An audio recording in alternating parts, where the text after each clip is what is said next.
Hello everyone, स्वागत है आपका आज एक नई क्लास में।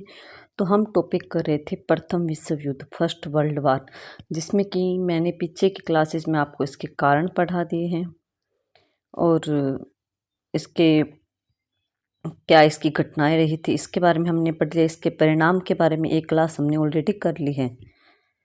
तो आज हमारी ये दूसरी क्लास है, जिसमें कि हमने पहली क्लास में तो इसके परिणाम के 5-6 पॉइंट को देखा था, जैसे कि जनशक्ति का महाविनाश हुआ, इस युद्ध में आर्थिक हानि हुई, पैसे की हानि हुई, मुद्रा प्रसार और ऋण चढ़ गया था ज़्यादा, व्यापार की हानि हुई। तो व्यापार की हानि तक 4 पॉइंट हमने जो है हमारी पिछली क्लास में कर लिए थे कि प्रथम विश्व युद्ध के क्या परिणाम रहे। तो आज की क्लास का हमारा नेक्स्ट जो पॉइंट है हमारा प्रथम विश्व युद्ध के परिणाम में, वो है श्रमिक आंदोलन कि जो लेबर मूवमेंट्स हो गए थे युद्ध के बाद, कि प्रथम विश्व युद्ध के परिणाम स्वरूप जो श्रमिक थे, मजदूर थे, उन्होंने आंदोलन करने शुरू कर दिए और तेज आंदोलन हुए। यूरोप के ज़्यादातर युवकों ने सैनिकों के रूप में प्रथम विश्व युद्ध में भाग लिया था, जिसके कारण श्रमिकों की कमी हो गई थी कि जो श्रमिक थे, मजदूर थे, उन्हें भी थोड़ी बहुत ट्रेनिंग देकर प्रथम विश्व युद्ध में सेना के तौर पर भर्ती किया गया था युद्ध लड़ने के लिए। जब वो युद्ध लड़ने के लिए गए तो जहाँ जिस फैक्ट्री में मजदूर या सैनिक काम करते थे, वहाँ पर मजदूरों और श्रमिकों की कमी हो गई थी। युद्ध में यदि सैनिकों की संख्या अधिक संख्या में आवश्यकता थी, तो सैनिकों की आवश्यकता की पूर्ति के लिए शस्त्र हथियार भी ज़रूरी थे, वर्दी भी ज़रूरी थी, भोजन आदि की भी ज़रूरत थी। तो जब उद्योगों में ये चीज़ें बन रही थी, ये चीज़ें कहाँ बनेगी? फैक्ट्री में, गोदाम में, उद्योगों में। शस्त्र हथियार भी गोदाम में बनेंगे, वर्दी कपड़ा भी उद्योगों में बनता था, कपड़ा मिल में जहाँ पर मजदूरों की आवश्यकता होती थी, और भोजन के लिए भी श्रमिकों की, क्योंकि खेत में कटाई करने के लिए श्रमिक या मजदूर ही वो फसलों को काटते थे और अनाज निकालते थे, जिससे कि भोजन की पूर्ति होती थी। तो जब इन चीज़ों के लिए श्रमिकों की ज़रूरत थी, तब श्रमिकों को वहाँ पर युद्ध में भेज दिया गया।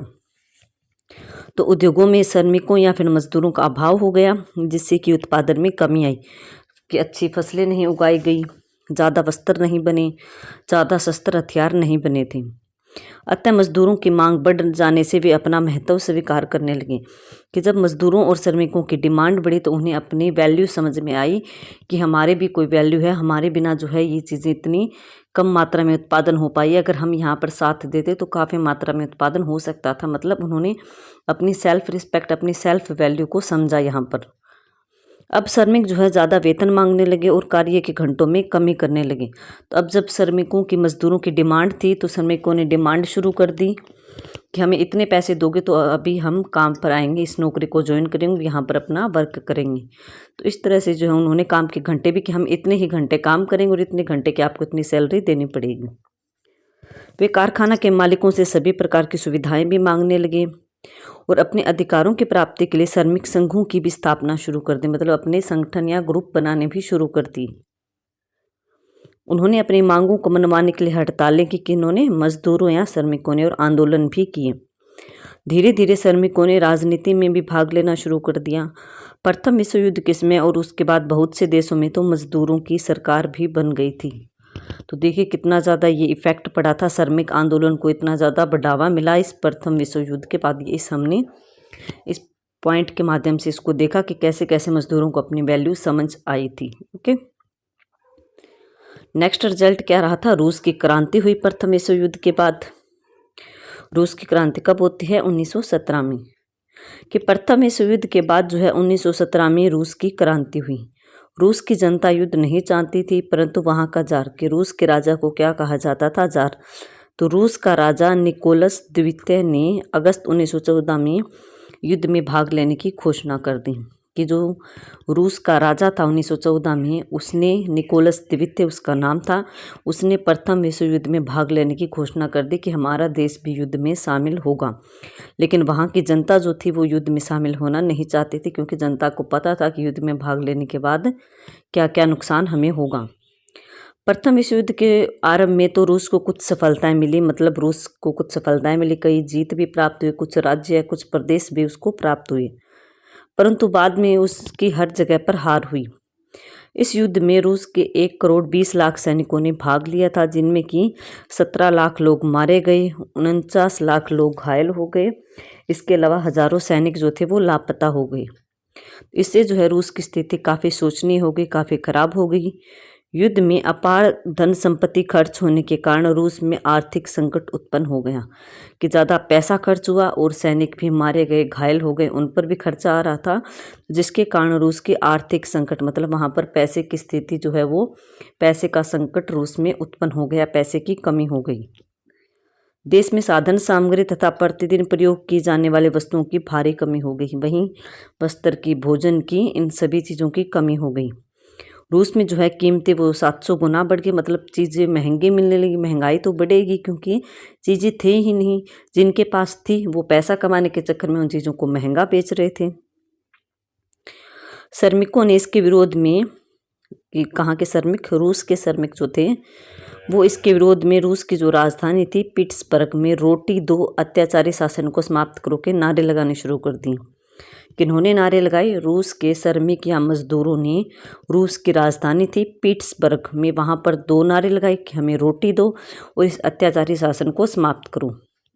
परिणाम स्वरूप प्रथम विश्व युद्ध के खत्म होने से पहले ही 1917 में रूस में क्रांति शुरू हो गई कि युद्ध तो एक तरफ चल ही रहा था और रूस में जो है अपने ही देश में आर्थिक संकट उत्पन्न हो गया, अपने देश में कलह स्टार्ट हो गई, वहाँ पर युद्ध क्रांति शुरू हो गई। जार निकोलस द्वितीय को देश छोड़कर भागना पड़ा। जो रूस का राजा था निकोलस द्वितीय, उसको देश छोड़कर भागना पड़ा। अतः प्रथम विश्व युद्ध ने रूस की क्रांति के बीज बो दिए कि अगर रूस का राजा निकोलस द्वितीय प्रथम विश्व युद्ध में भाग लेने की घोषणा ना करता तो शायद वहाँ पर यह क्रांति नहीं होती। तो 1917 की रूसी क्रांति का एक कारण प्रथम विश्व युद्ध था। ठीक है, नेक्स्ट पॉइंट हमारा सैनिकवाद तथा उपनिवेशवाद में वृद्धि। कि प्रथम विश्व युद्ध के बाद यूरोप के जो देश थे, यूरोप महाद्वीप के देश जैसे कि रूस, फ्रांस, पुर्तगाल, इटली, जर्मनी, ये सभी देश जो है वो यूरोपीय महाद्वीप में थे। तो वहाँ पर सैनिकवाद की डिमांड हुई और उपनिवेशवाद की भूख और ज़्यादा बढ़ गई। युद्ध के खत्म होने पर सभी देशों ने सेना और शस्त्रों में कमी करने की बात स्वीकार कर ली कि जब 1918 में प्रथम विश्व युद्ध शुरू हुआ तो देशों ने कहा कि हम सेना भी कम रखेंगे और हम हथियार भी कम रखेंगे। एक फैसला सा हुआ था सभी देशों के बीच। परंतु इसके बाद भी मित्र राष्ट्रों ने अपनी सेनाओं को कम करने की बजाय वृद्धि करनी शुरू कर दी, क्योंकि जो देश थे, कई देश थे, उनकी ये सोच थी कि जितनी ज़्यादा सेना होगी देश के पास और जितने ज़्यादा हथियार होगी वह देश उतना ही शक्तिशाली और मजबूत होगा। इसलिए उन्होंने सेनाएं कम नहीं की, सेना को और ज़्यादा बढ़ाना शुरू कर दिया। फ्रांस में, इंग्लैंड, बेल्जियम आदि ने ज़्यादा से ज़्यादा सेना इकट्ठी करने पर बल दिया। सैन्यवाद का क्या अर्थ होता है कि सेना इकट्ठी करना। 1922 में फ्रांस के सैनिकों की संख्या कितनी थी? 7,70,000। 1918 में प्रथम विश्व युद्ध शुरू हो गया। हम बात कर रहे हैं 1922 की। 1922 में फ्रांस के सैनिकों की संख्या थी 7,70,000। इसके अतिरिक्त जापान भी सैनिक दृष्टि से एक शक्तिशाली देश बन गया।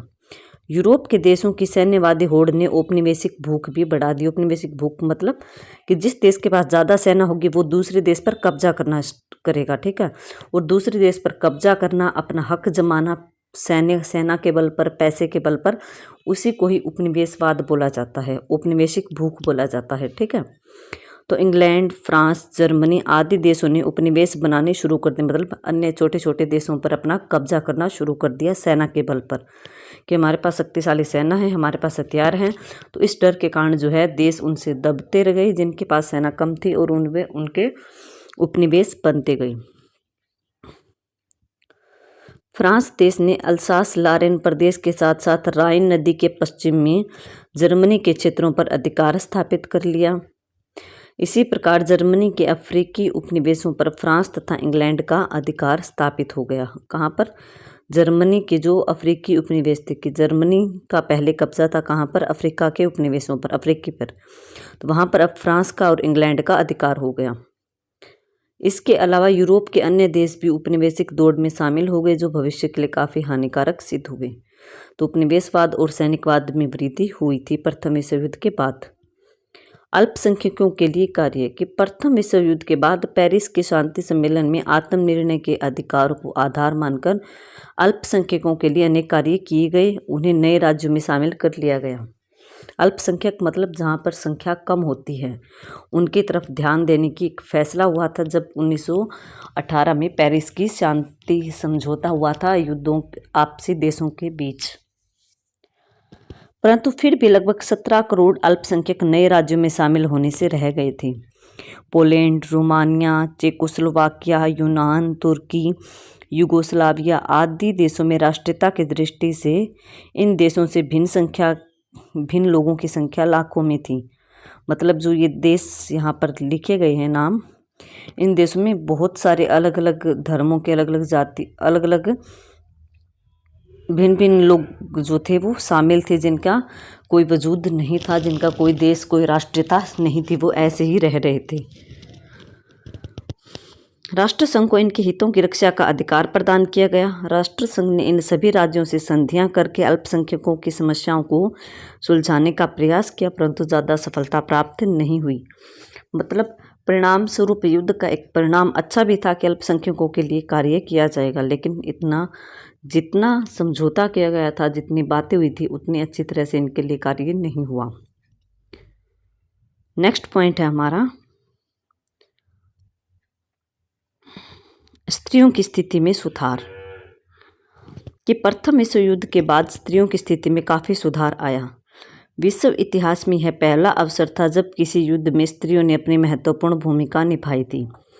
प्रथम विश्व युद्ध में एक बड़ी संख्या में महिलाओं को घर की चार दीवार से बाहर निकालकर कार्यालयों में, कारखानों में, अस्पतालों में कार्य करना शुरू किया, क्योंकि जनसंख्या की कमी थी। लगभग बहुत सारे लोगों को सेना में भर्ती किया गया, तो जहाँ पर जगह खाली थी वहाँ पर लोगों को नौकरी दी गई, महिलाओं को नौकरी दी गई।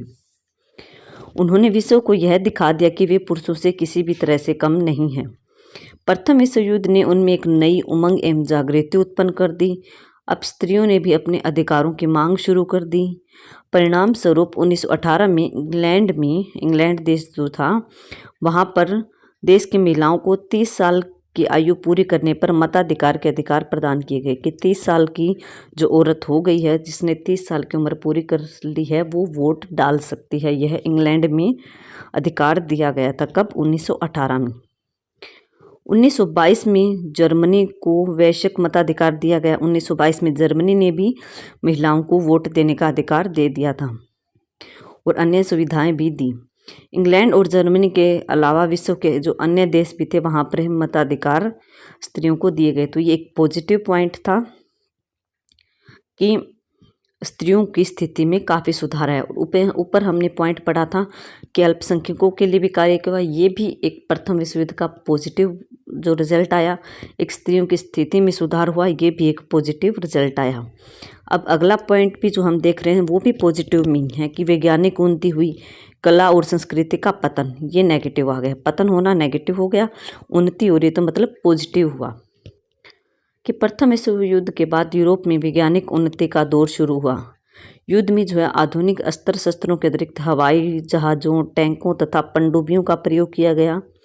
अब विश्व के देशों ने आधुनिक हथियारों के आविष्कार पर बल देना आरंभ कर दिया।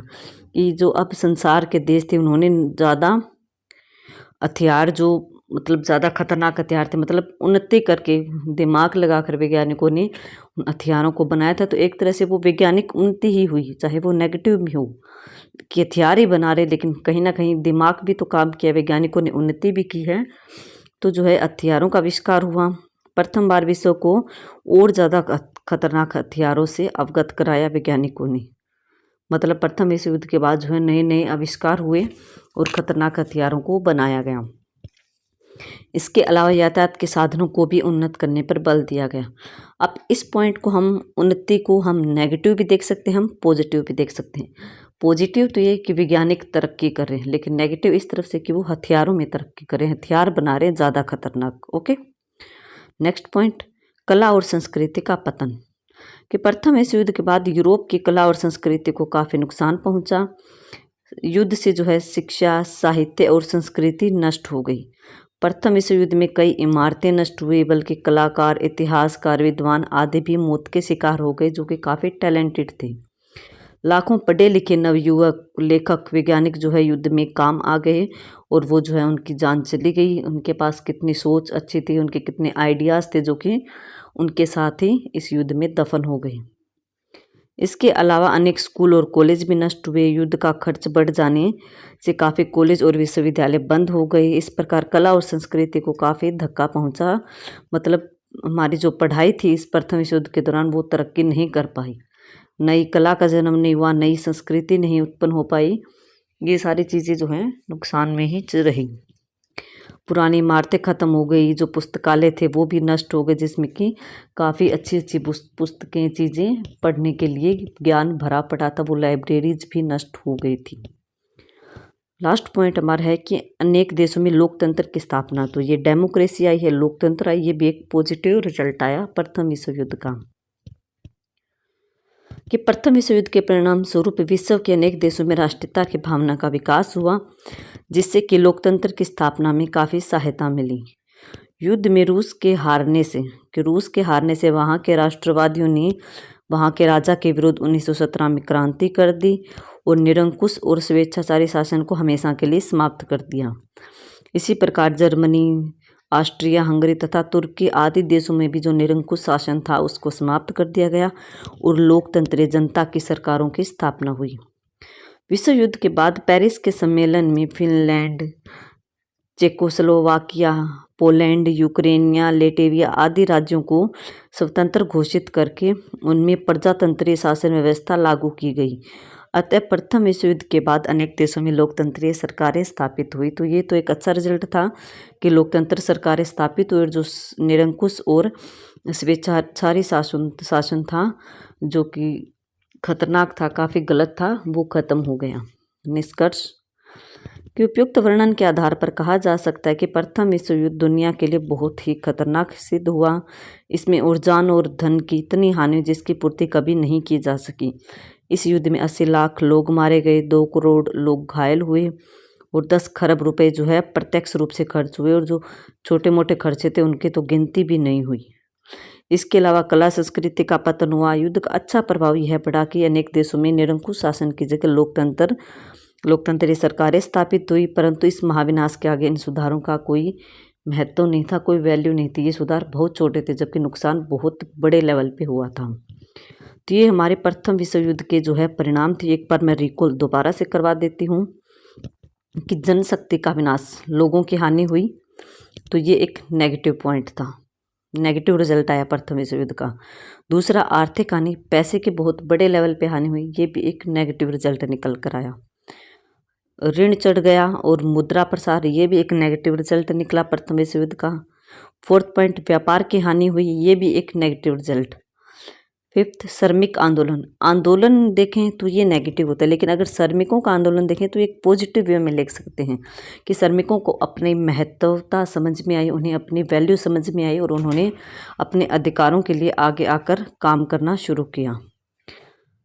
6 पॉइंट है रूस की क्रांति, ये भी एक नेगेटिव रिजल्ट निकल कर आया क्योंकि युद्ध के शायद अगर प्रथम विश्व युद्ध ना हुआ होता तो युद्ध रूस में जो है 1917 की क्रांति नहीं हुई होती। तो ये भी एक नेगेटिव रिजल्ट है कि इस प्रथम विश्व युद्ध के परिणाम स्वरूप या इसके कारण ही जो है रूस की क्रांति हुई थी। नेक्स्ट पॉइंट, सैनिकवाद तथा उपनिवेशवाद में वृद्धि, ये भी प्रथम विश्व युद्ध का एक नेगेटिव ही रिजल्ट निकला कि ज़्यादा से ज़्यादा सैनिकवाद की होड़ मच गई और ज़्यादा से ज़्यादा उपनिवेशवाद की स्थापना हुई। नेक्स्ट पॉइंट है अल्पसंख्यकों के लिए कार्य, ये एक अच्छा पॉजिटिव रिजल्ट था प्रथम विश्व युद्ध का कि अल्पसंख्यकों के कार्य के बारे में सोचा गया, उनके हितों के लिए काम किया गया। 9 पॉइंट है कि स्त्रियों की स्थिति में सुधार, ये भी पॉजिटिव रिजल्ट है कि प्रथम विश्व युद्ध के समय या फिर उसके बाद जो है महिलाओं को अपनी स्थिति का एहसास हुआ, उन्हें अपनी वैल्यू समझ में आई और उनकी कंडीशन जो थी वो काफ़ी ज़्यादा सुधरी। 10वां पॉइंट है वैज्ञानिक उन्नति, ये मैंने आपको पहले भी बताया था, उन्नति पॉजिटिव ले सकते हैं, लेकिन उन्नति हो किस दिशा में रही है तो वो खतरनाक हथियारों को बनाने में, तो ये एक नेगेटिव, लेकिन वैसे भी इसको पॉजिटिव ही लेंगे हम कि वैज्ञानिक उन्नति हुई और कला और संस्कृति का पतन हुआ, ये नेगेटिव रिजल्ट निकला। अनेक देशों में लोकतंत्र की स्थापना तो ये तो सबसे इसका पॉजिटिव पॉइंट था कि लोकतंत्र की स्थापना हो गई, निरंकुश सरकारें खत्म हो गई। तो आप जब इस क्वेश्चन को लिखो परिणामों को, तो आप पहले इसके नेगेटिव रिजल्ट बताना, प्रथम विश्व युद्ध के क्या क्या गलत परिणाम निकले। उसके बाद लास्ट में जो आप इसके जो अच्छे रिजल्ट निकले 5-4, स्त्रियों की स्थिति में सुधार हुआ, लोकतंत्र की स्थापना हुई, वैज्ञानिक उन्नति हुई, इनको लास्ट में लिखना। और जब क्वेश्चन पूरे कंप्लीट हो जाए 12 के 12 पॉइंट, उसके बाद आप कंक्लूजन या निष्कर्ष लिखना ना भूले, इसको पक्का लिखें आप, ठीक है। किसका रिजल्ट क्या रहा, टोटल इसका हमने कि निचोड़ क्या रहा, हमने घटनाएं देख ली, हमने कारण देखे, किस कारण से युद्ध हुआ, कैसे युद्ध हुआ, उसके परिणाम क्या निकले, टोटल हमने इसका निष्कर्ष भी हमें लिखना है। क्योंकि किसी भी लॉन्ग क्वेश्चन में जब 14 नंबर या 16 नंबर में ये क्वेश्चन आता है आपको लिखने के लिए, तो आप किसी भी क्वेश्चन को बिना निष्कर्ष के उसको एंड मत किया करो। किसी भी क्वेश्चन को कंप्लीट करने के लिए उसका निष्कर्ष लिखना बहुत ज़रूरी होता है। चाहे आप लिखो 3-4 ही लाइन, लेकिन निष्कर्ष लिखना ज़रूरी होता है, क्योंकि तभी क्वेश्चन जो एक अच्छी तरह से कंप्लीट माना जाता है। तो आई होप आज की क्लास जो है आपको अच्छी लगी होगी, आपको अच्छे से समझ आया होगा प्रथम विश्व युद्ध के रिजल्ट। मैंने अपनी तरफ से पूरी कोशिश की इसको डिटेल में समझाने की, अपनी तरफ से भी इजी लैंग्वेज में बताने की। अगर फिर भी आपको कोई इस प्रथम विश्व युद्ध के टॉपिक से कोई डाउट रहता है, तो आप मुझे कमेंट सेक्शन में कमेंट करके पूछ सकते हैं। मैं आपके उस डाउट को दूर करने की पूरी कोशिश करूँगी। ओके, और प्लीज़ क्लास को ज़्यादा से ज़्यादा लाइक करें, शेयर करें और चैनल को सब्सक्राइब करना ना भूलें। Okay, thank you everyone.